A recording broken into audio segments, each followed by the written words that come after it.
The city, a sprawling beast of steel and glass, exhaled a frigid breath into the late hour, its myriad lights glittering like scattered diamonds on black velvet. I watched it from my window, a solitary sentinel in an office that had long forgotten the warmth of ambition.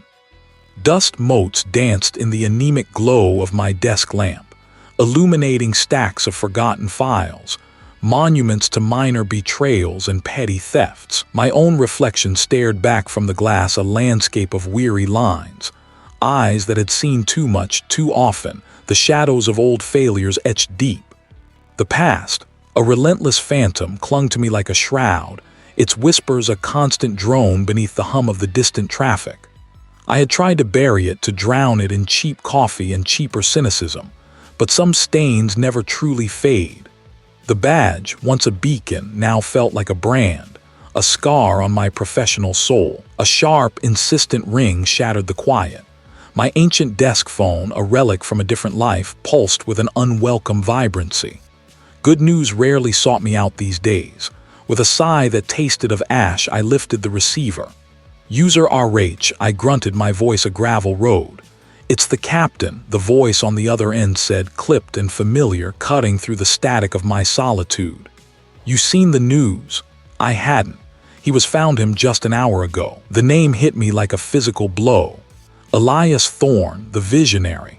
The tech titan whose innovations had reshaped the city, whose philanthropic endeavors had painted him a saint. Beloved, untouchable, the very embodiment of success, a stark contrast to my own quiet ruin. His death was not merely a tragedy, it was a rupture in the city's carefully constructed narrative. "Where?" I asked, my voice flat, though a tremor of something ancient, something akin to a hunter's instinct, stirred within me. "Customs inspection warehouse after hours, they want I there specifically." A bitter laugh threatened to escape me, but I swallowed it. "Me? Why me? I'm a ghost, Captain, a bad memory." "Because I read the only one who sees the ghosts, UserRH," he countered, his voice softening, a rare concession. "And this one feels like a phantom limb, a piece of something bigger, something we're missing. We're blind here, and it was a tug on the chains of my past. A reminder of the life I'd lost, the skills I'd honed, the price I'd paid. The faintest ember of duty refusing to be entirely extinguished. "All right," I conceded, the word tasting like rust. "Send me the details." The drive was a blur of city lights and the persistent phantom of a past case, a melody of failure playing on a loop in my mind. I pushed the memory down, but its tendrils were long and insidious. Its corrugated metal walls were a canvas for graffiti and grime, its windows like vacant eyes. Yellow crime scene tape, a garish ribbon against the gray, fluttered around the perimeter, a stark declaration of violation. I flashed my old, unofficial PI badge to a uniformed officer, a young face I didn't recognize, whose gaze held a flicker of apprehension and curiosity. He nodded me through, his eyes lingering on my face as if trying to place a forgotten scandal. I found the captain near the center of the warehouse, his broad back to me, his shoulders hunched. He turned at my approach, his face a mask of weary resignation. "UserRH," he acknowledged, his gaze sweeping over me, assessing. "Glad you came." My eyes, however, were already drawn past him to the tableau that had drawn me here. A huddle of forensic specialists like vultures picked over the scene, and there, stark and terrible, was the reason for their grim pilgrimage. Elias Thorne lay sprawled amidst a scattering of overturned crates, his immaculate suit now a disheveled ruin. His face, usually vibrant and animated, was a waxen mask, frozen in a silent scream. His eyes, wide and unseeing, reflected the harsh artificial light, holding a silent accusation. The scene was too neat, yet too brutal. A single, ornate silver letter opener lay discarded a few feet from his outstretched hand, glinting innocently under the harsh lights, a stark contrast to the savagery it had wrought. It was a detail that snagged in my mind, an incongruity that hummed with quiet menace. This wasn't just a murder, it was a statement. My past, I realized with a sickening lurch, was about to become my present once more. The hunt had begun. The customs inspection warehouse after hours hummed with a low, unnatural thrum, a stark contrast to the usual clatter of commerce. My gaze, sharp as broken glass, fixed on the tableau of death. Elias Thorne, the tech titan whose face once graced every financial page, lay a crumpled ruin amidst a scattering of overturned crates. His expensive suit, now a shroud, was stained with the earth's grim hue, a testament to the finality of his departure. The forensic specialists, cloaked in white, moved with a detached precision, their flashlights carving clinical arcs through the gloom, each beam a spotlight on the fragility of life. A shadow detached itself from the periphery, solidifying into the familiar, weary form of the detective. His eyes, deep-set and heavy with the weight of years, met mine. A silent history passed between us, the unspoken acknowledgement of shared battles and the chasm of my downfall. UserRH, his voice was a low rasp, cutting through the warehouse's ambient hum. I came. The call of a good spectacle is hard to ignore, I replied, my tone edged with the cynicism that had become my armor. Inside, a different current stirred. The macabre dance of death, the puzzle pieces scattered across the concrete floor, it still held a twisted allure, a primal draw that no amount of personal ruin could extinguish. My career had been gutted, my name dragged through the mire, but the eye for the ugly truth that remained. He gestured vaguely towards the scene. It's a mess, high profile, the mayor's breathing down our necks, and I think my breath will clear the air. A bitter laugh escaped me, dry as dust. I'm a ghost, remember, best I stay in the shadows. I need a ghost's touch then, something off about this. The detective's voice dropped, barely audible over the distant drone of a ventilation system. Officially, it's a robbery gone wrong. Thorne was here for a late shipment, caught the wrong kind of attention. But my gut aches, knew my gut. He knew it had always been a more reliable compass than any departmental directive. I chewed on the inside of my cheek, the metallic tang of familiar comfort. The rot of the past clung, a stench I could never fully scrub away, but the scent of a true mystery, a real one, was a siren's call, pulling me back to the precipice I'd sworn to avoid. Off book then, I conceded, the words tasting like ash. No names, no reports, just my eyes. He nodded, a flicker of relief in his tired gaze. Just my eyes, UserRH, and my peculiar methods. I skirted the perimeter, a phantom among the living, acutely aware of the wary glances from the uniformed officers.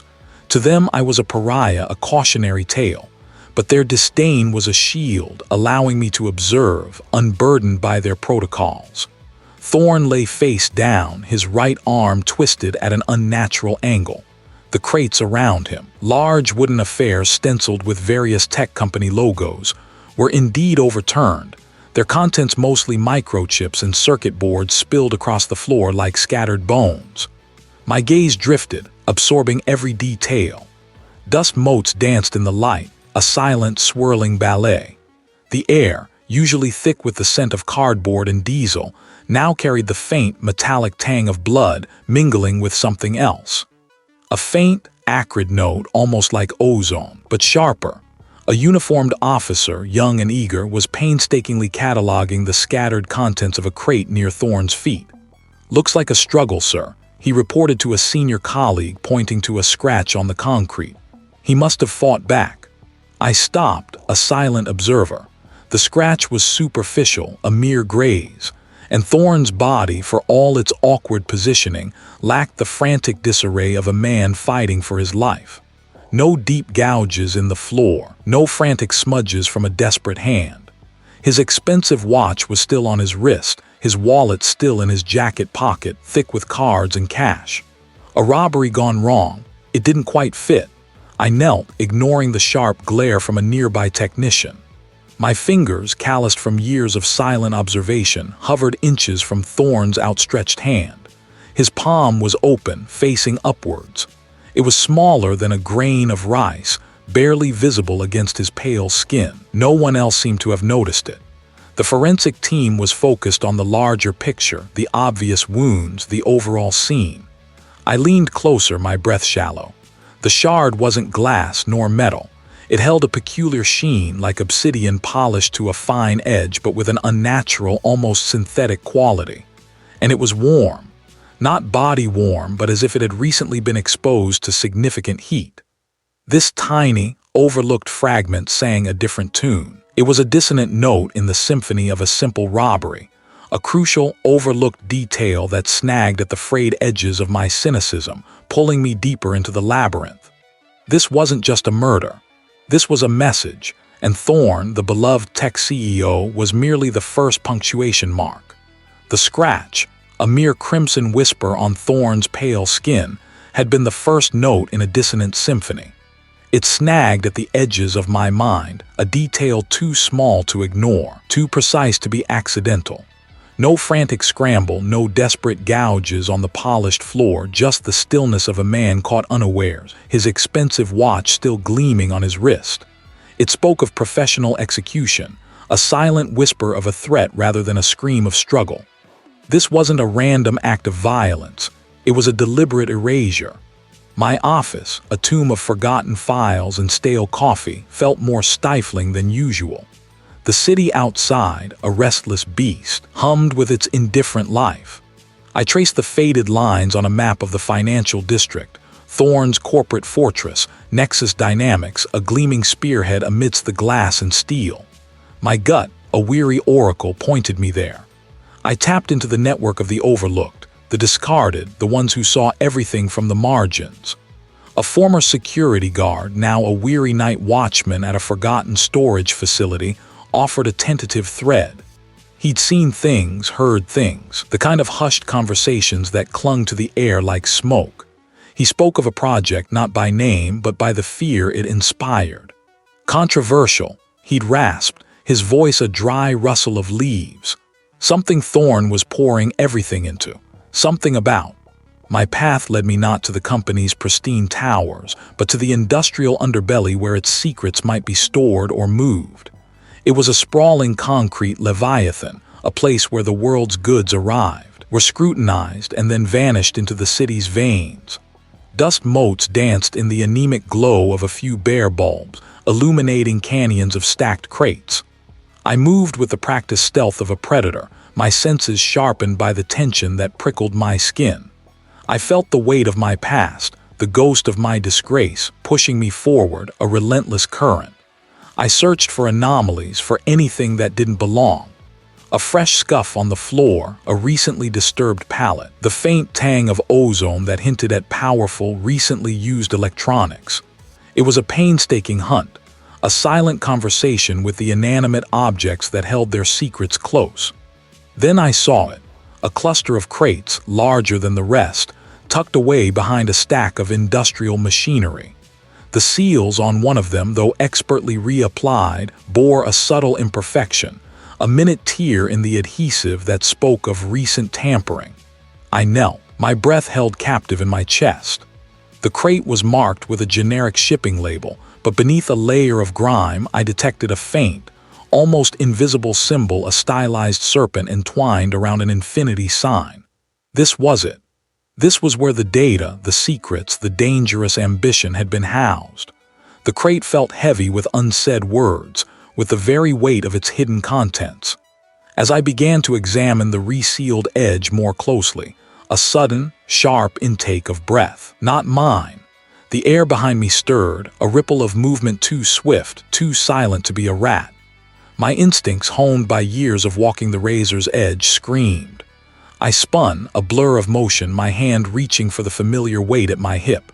There was no greeting, no warning, just a swift, professional strike, a glint of something metallic, a blur of motion. I ducked, the air whistling past my ear as a blunted impact grazed my temple, a dull throb blooming instantly. I stumbled back, shaking off the disorientation, my vision momentarily swimming. The assailant moved with an unsettling fluidity, a ghost in the dim light. They were quick, efficient, their movements economical, honed by purpose. I threw a wild punch, more for space than impact, but they anticipated it, weaving away with effortless grace. A foot swept low, catching my ankle. I fell, hitting the concrete with a jarring impact, the air forced from my lungs. Before I could scramble back, a heavy boot pressed down on my arm, pinning me. The pressure was precise, painful enough to incapacitate without breaking bone. I looked up, trying to pierce the gloom to catch a detail, a face. But the figure remained a silhouette, their features obscured by the poor lighting and perhaps by design. Their grip was firm, unyielding. Then, as suddenly as it had begun, the pressure lifted. A faint hiss of a closing door far off was the only sound. They were gone. I pushed myself up, my arm aching, my head throbbing. The taste of metallic tang filled my mouth. A thin trickle of blood warmed my temple. They hadn't wanted to kill me, not yet. They wanted to send a message. And the message was clear. I was treading on dangerous ground, a calling card, a warning. This was no disgruntled employee, no mere corporate rival. This was a network, organized and ruthless, guarding secrets far more profound than I had imagined. My determination hardened, forged in the fires of pain and renewed purpose. The game had just begun. The crimson whisper on Thorne's skin, that delicate, almost surgical scratch, had been a discordant note in the silent symphony of his demise. No frantic scramble, no desperate gouges on the polished floor, just the stillness of a man caught unawares, a final, fleeting mark. My eyes, accustomed to the brutal honesty of crime scenes, saw not a struggle but a signature, a cold, calculated gesture. My memory, a cluttered attic of forgotten cases and lingering regrets, began to sift through its dusty archives. That particular laceration, thin as a spider's silk, yet deep enough to draw blood, reminded me of something. Not a weapon, not a fingernail, but an edge. A specific kind of industrial edge. My mind conjured images of sharp corners, reinforced packaging, the kind of robust materials used to secure high-value cargo. The next morning, the city still exhaling the stale breath of its secrets, I found myself drawn to the docks, a place where fortunes are made and unmade with the ebb and flow of global trade. My informant, a grizzled dock worker with eyes like chipped flint, had mentioned a recent dispute involving Thorne's company and a competitor over a shipment of rare earth minerals, the kind of minerals that could make or break a tech empire. He spoke of heated words, a scuffle, and a particular freight supervisor known for his volatile temper, and a penchant for handling problematic cargo with a heavy hand. The name, the freight supervisor, echoed in the damp air as I navigated the labyrinthine aisles of the customs inspection warehouse after hours. The metallic tang of rust and salt mingled with the faint, acrid scent of industrial solvents. My flashlight beam cut through the gloom, dancing over stacks of crated goods, each one a potential clue. I was searching for the specific type of reinforced strapping, the heavy-duty metal bands, or the specialized tools used to secure such valuable shipments. And then I saw it. Tucked away on a forgotten shelf, amidst a jumble of discarded tools, was a strapping tensioner. Its metal jaws, designed to cinch down the toughest bands, bore a faint, almost imperceptible smear of crimson, not rust. The color was too vivid, too recent. My breath hitched. This wasn't just any tensioner. It was a specific model known for its sharp, almost blade-like edge when improperly handled or deliberately misused. A perfect match for the mark on Thorne. A quick check of the warehouse logs, a favor called in from a weary night watchman, confirmed my suspicion. The freight supervisor had been on duty the night Thorne was killed. He had access. He had motive, according to my informant. A bitter rivalry, a perceived slight, a simmering resentment over a lost contract. The pieces clicked into place with an unnerving ease. I found the freight supervisor in a dimly lit bar, nursing a cheap whiskey, his face etched with a weariness that went beyond a long shift.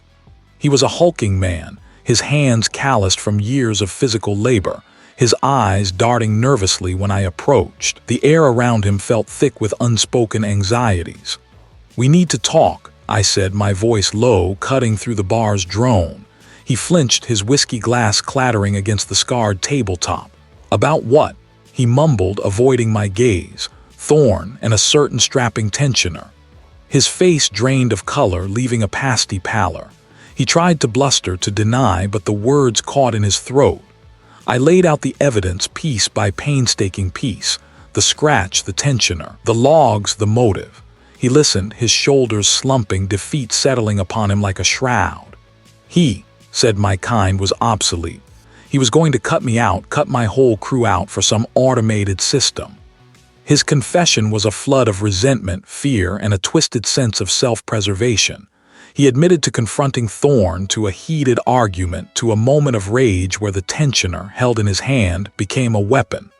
A single, desperate lunge. A wave of relief, potent and disorienting, washed over me. A clear motive, a weapon, a confession, it felt resolved. For a fleeting moment, I allowed myself to believe it. I saw the headlines, the vindication, the quiet return to something resembling normalcy. But as I watched him being led away, his hulking frame surprisingly small under the weight of his admission, a discordant note resurfaced. The scratch. It was too clean, too precise for a desperate, furious lunge, and his confession, while detailed, felt rehearsed. The anger in his voice had been genuine, yes, but the narrative itself, the sequence of events, lacked the messy spontaneity of true panic. My eyes, ever searching for the tell, caught a flicker in his. Not fear of consequence, but something else. Resignation. I spoke to him again, alone, in the sterile confines of an interrogation room. Why the tensioner? I pressed. Why not a fist? His eyes held a depth of calculation that belied his earlier performance. It was convenient, he said, the words carefully chosen. Convenient or chosen for I. I countered, my voice hardening. That scratch, it wasn't a random jab, it was precise, a message. He hesitated, a muscle twitching in his jaw. I was told to panic. I was told what to do. His gaze dropped, but not in shame, in a strange, weary acceptance. He replied. He said my family would be safe. My pension, everything. Who? I demanded, leaning forward, the false victory crumbling to dust around me. Who told you? He shook his head, a single, agonizing movement. I don't know his name, just the fixer. He works for someone big, someone untouchable, he mentioned. My last case, the one that had shattered my career, had brushed against that very same powerful network. This wasn't just about a tech CEO and a disgruntled employee. This was bigger, much bigger. My hands, usually steady, trembled almost imperceptibly. The old fear, the one that gnawed at the edges of my resolve, began to stir. The raw, open wound of past failure, the public humiliation, the quiet despair of being branded a pariah, it all surged back. The senator. His name was a key, unlocking a vault of painful memories, threatening to derail me before I could even begin to truly fight. The game had just begun, and I, UserRH, was once again caught in their deadly dance. The senator. The name hung in the stale air of my memory, a venomous vapor, stinging my eyes, burning my throat. That leviathan of influence, whose unseen tentacles had throttled my career, twisting truth into a grotesque parody of justice. My last case, a fractured mosaic of whispers and denials, had danced too close to his orbit, and I had been flung into the outer darkness, reputation shredded, badge revoked. Now, Thorne's final, desperate act had dragged me back to the precipice, to the very edge of that abyss. The echoes of a past betrayal resonated, sharpening my resolve. This wasn't just about Thorne anymore. It was about the ghosts that clawed at my own sleep. My contact, the detective with eyes that had seen too much, gave me a lead. A cryptic address scribbled on a napkin, a storage unit. Thorne's private sanctuary, he'd called it. He kept secrets there, the detective had muttered, things too hot for his office servers.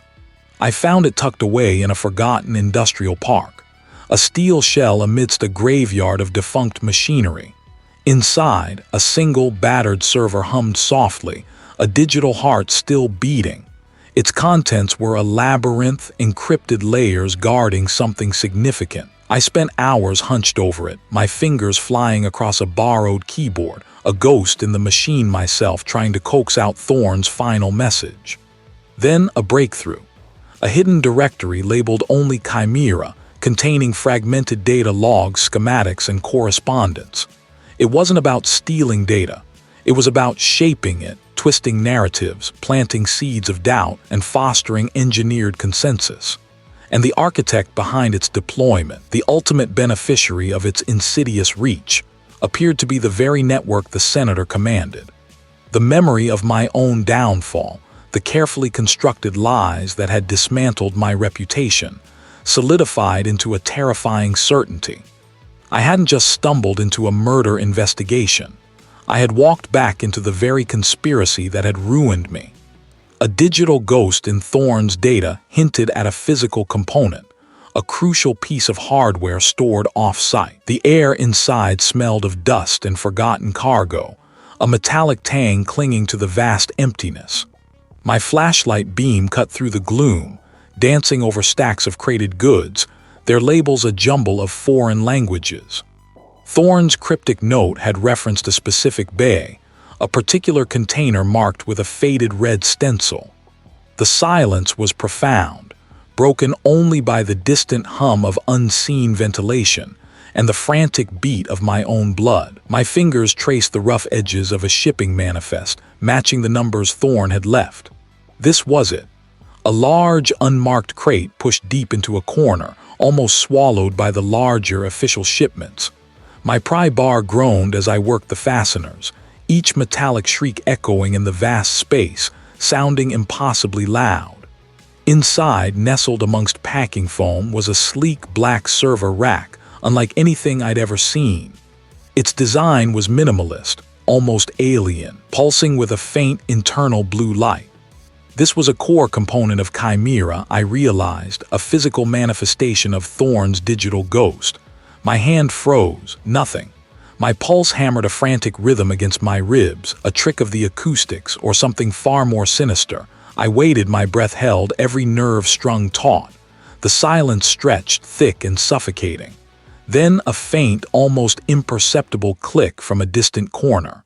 They weren't rushing, weren't announcing themselves.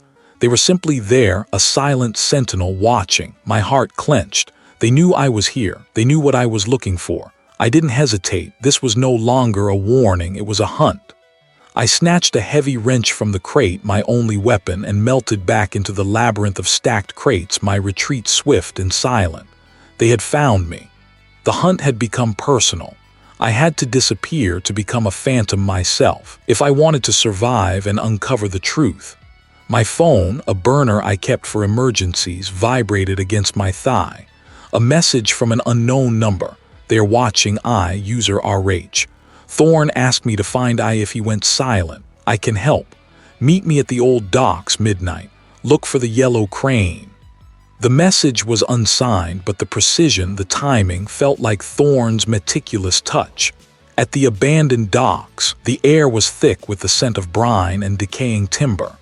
The yellow crane, a skeletal giant against the bruised night sky, creaked mournfully in the wind. Thorne reached out to me a month ago, said if anything happened, I was to find you, said you'd be the only one who could truly understand. I sized them up, suspicion a familiar cloak. Understand what? Chimera, they replied, their voice low, urgent. It's bigger than you think. It's not just data manipulation. It's a complete ecosystem for systemic influence. Political, economic, social. Thorne was trying to expose the full scope, but he only had fragments. We need to pool our knowledge. Your past case, the senator, it's all connected.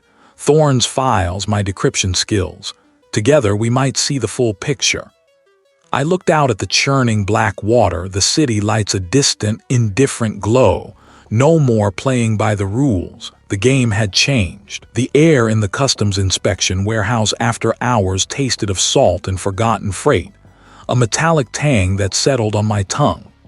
Above, the skeletal ribs of the ceiling disappeared into shadows, punctuated by the weak glow of emergency lights, casting long, distorted figures that danced with every rustle of the wind outside. My gaze, sharp and restless, swept the cavernous space, each stacked crate a potential hiding spot, every distant clank a phantom footfall. I was a string pulled taut, humming with a dangerous frequency. The tech expert, a nervous energy radiating from their hunched form, worked with a focused intensity that bordered on frantic. Their fingers, nimble and quick, danced across the illuminated keyboard, the screen casting an ethereal blue glow on their face. "This is it, UserRH," they murmured, voice hushed, almost reverent. "Thorne's last stand. The deeper layers, it's intricate." I paced, a predator caged, the cold concrete floor doing little to ground me. The city outside, a distant hum of indifferent life, felt miles away, a world I was rapidly losing connection with. A soft chime, then a cascade of green text across the screen. The tech expert stiffened. "Got it," they breathed, a tremor in their voice. "A nested archive, clever, very clever." I stopped beside them, my breath catching. My reflection, distorted in the screen's surface, was a mask of grim anticipation. The data began to unfurl, not just files, but a tapestry of connections, intricate and terrifying. Names, at first just aliases, then full identities, emerged from the digital ether. A media magnate, a former intelligence director. The list grew, each name a hammer blow against the illusion of justice, of order. They're all connected. A cabal. This wasn't just about a murdered CEO, it was about the very fabric of control. Then came the true horror. Project Chimera, the tech expert read, their voice barely audible. A global data harvesting initiative. Not just information, UserRH, influence, control. They're building a digital empire, a network to manipulate markets, elections, even public opinion on a planetary scale. This wasn't just a case, it was a war. And I, a disgraced investigator, was standing on the precipice, holding the fuse. The evidence, raw and damning, pulsed on the screen, a beacon that would either illuminate the truth or burn me to ash. This is bigger than us, unassailable power. To take them down, I needed more than just data. I needed leverage, a way to amplify this truth without being crushed in the process. My gaze drifted to the flickering exit sign, a red promise of freedom that felt impossibly distant. There were contacts, ghosts from my past, individuals who operated in the margins, whose loyalty was bought not with coin, but with shared grudges, with understanding the true nature of the city's underbelly. Dangerous allies, every one of them, but necessary. "Can you encrypt this, make it absolutely impenetrable?" I asked, my voice taking on a new edge of command. "And then send it to 3 separate dead drops, untraceable, anonymous." I rattled off a series of obscure, coded instructions, locations only a handful of people would recognize, people who owed me or whom I owed. These were not the rules of law, but the desperate measures of a hunted animal.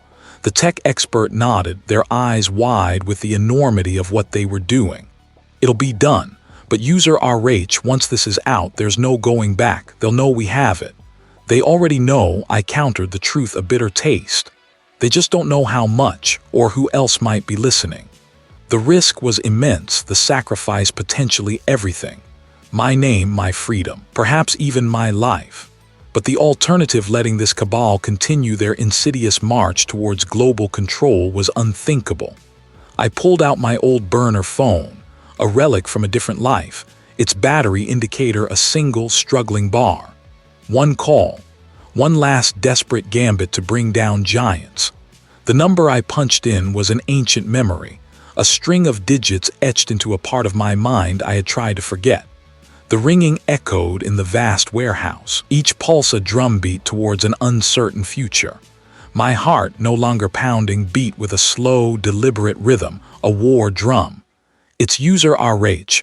I answered into the receiver, my voice raw, stripped of all pretense. "I need a meeting." The pre-climax was over. The hunt had begun. The night swallowed the city whole, leaving only the skeletal glow of distant streetlights to pierce the Inkai veil. My breath plumed in the frigid air as I surveyed the colossal silhouette of the customs inspection warehouse after hours.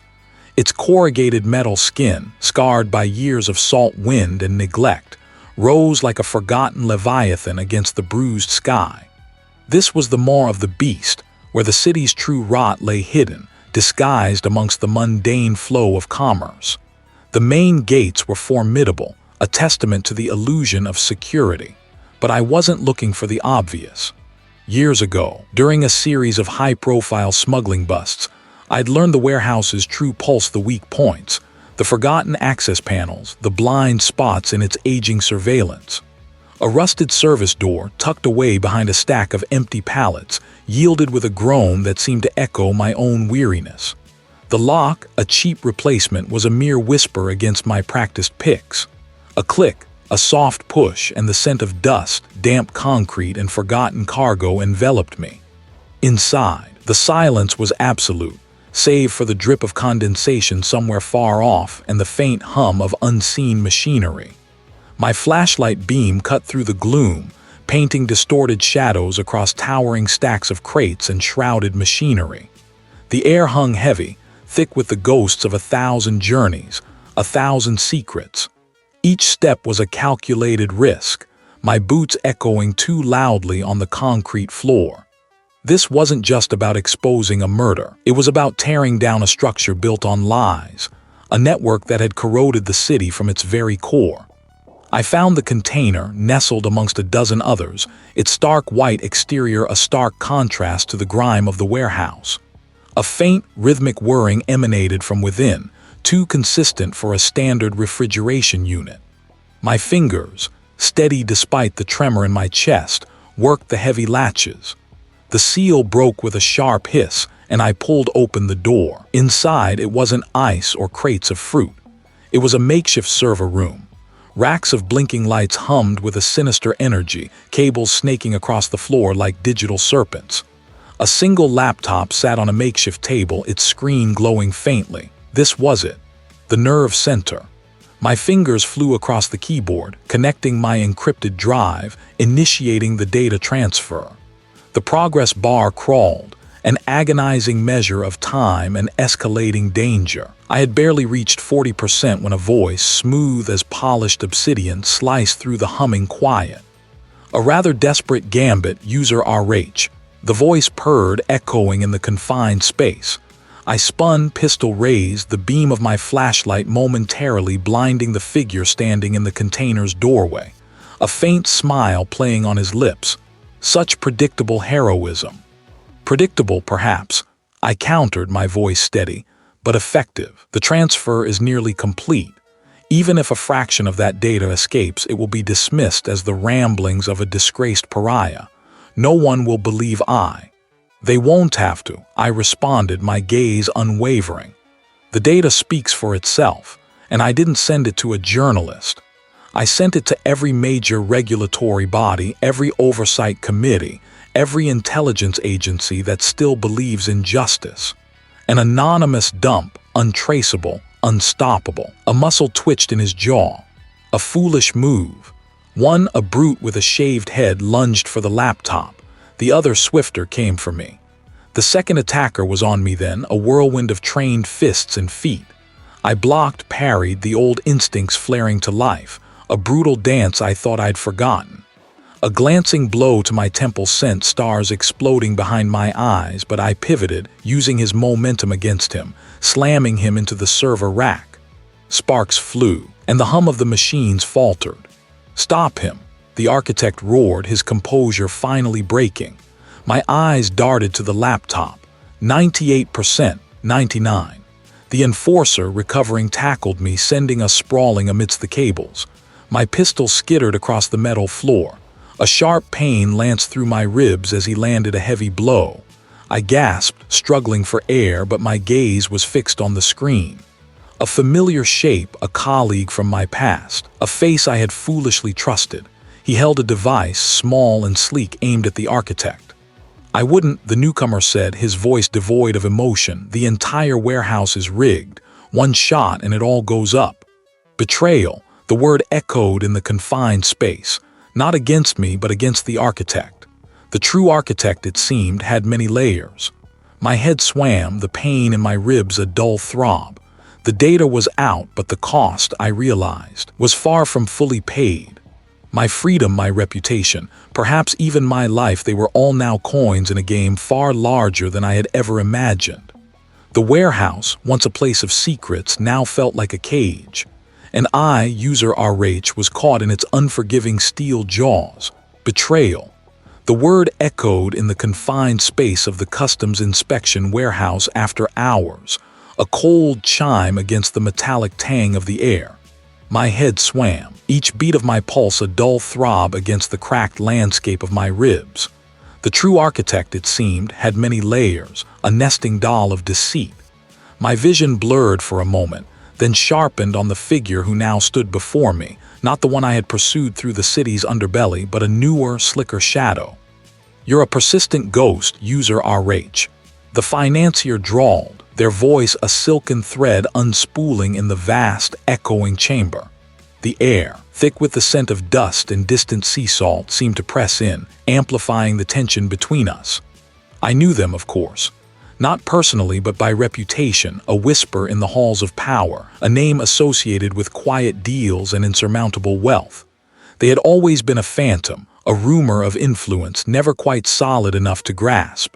Until now.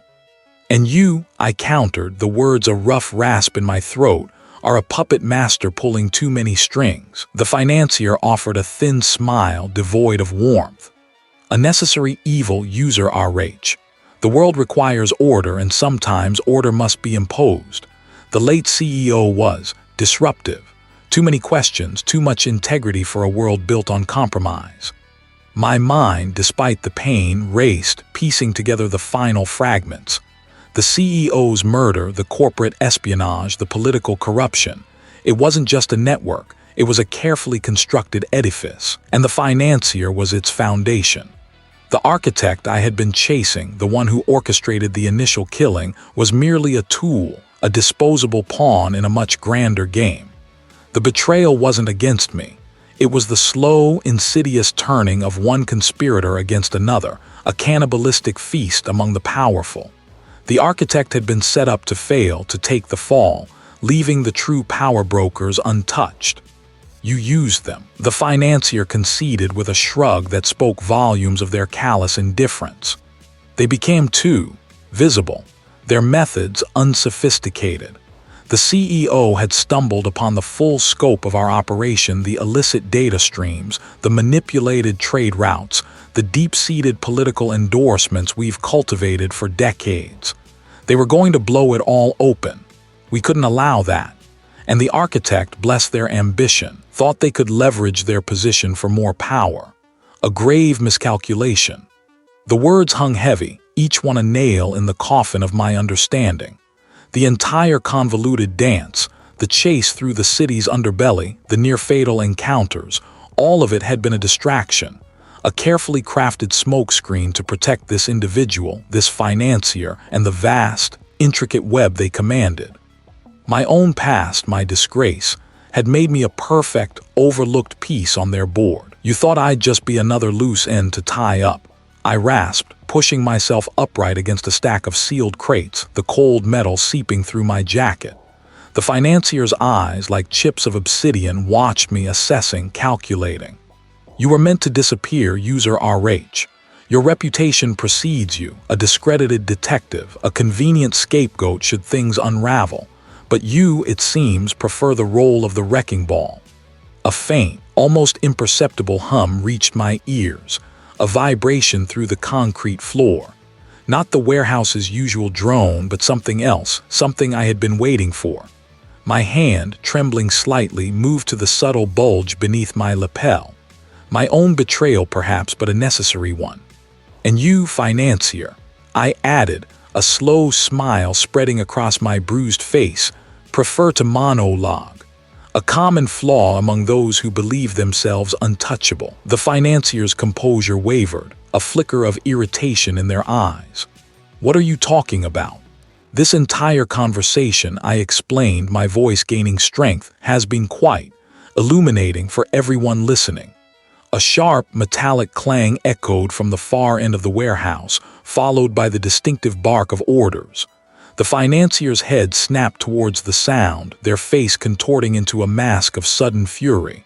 The hum intensified, growing into the unmistakable rumble of approaching vehicles. You betrayed me," the financier hissed, their voice losing its cultured veneer, becoming raw and venomous. "Only by letting you hang yourself with your own words," I corrected, a weary satisfaction seeping into my bones. My old contact, the detective, had always known how to make an entrance. I had played the long game, leading the financier to this specific, isolated location, armed with nothing but my battered body and a hidden, activated comms device. The customs inspection warehouse after hours erupted into a flurry of activity. Floodlights, harsh and blinding, cut through the gloom as a squad of officers, led by the familiar grim face of the detective, swarmed the cavernous space. The financier, caught entirely off guard, made a desperate, futile lunge, only to be swiftly subdued. The sounds of struggle, the clipped commands, the clatter of dropped weapons, it was a symphony of justice, long overdue. Later, as the last of the conspirators were led away, their faces etched with disbelief and resignation, the detective stood beside me. You always did have a knack for drawing them out. UserRH. They observed, their gaze sweeping over the scene. A high-stakes gamble. Someone had to pay the price, I murmured, watching the financier being escorted into a waiting vehicle, their once impeccable suit now rumpled, their aura of untouchability shattered. The ramifications of this night would ripple through the city's elite, shaking foundations thought to be unshakable. Corporate giants would fall, political careers would crumble, and the intricate web of corruption would unravel piece by painful piece. My name, once synonymous with disgrace, would be partially cleared. The weight on my shoulders felt a fraction lighter, yet the experience had carved new lines onto my soul. I was victorious, yes, but at what cost? The loneliness of this path, the constant dance with danger, the sacrifices made, they had changed me profoundly.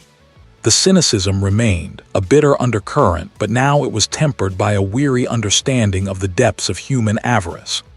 I looked out into the pre-dawn glow, the city slowly awakening, oblivious to the seismic shift that had just occurred within its hidden veins. This battle was won, the immediate threat neutralized, but the fight for justice, I knew, was a hydra-headed beast. My future remained uncertain, a landscape of choices yet to be made. But for now, as the first rays of sunlight pierced the vast, empty space of the customs inspection warehouse after hours, I allowed myself a moment of quiet, bruised triumph. The ghost had for once found its mark.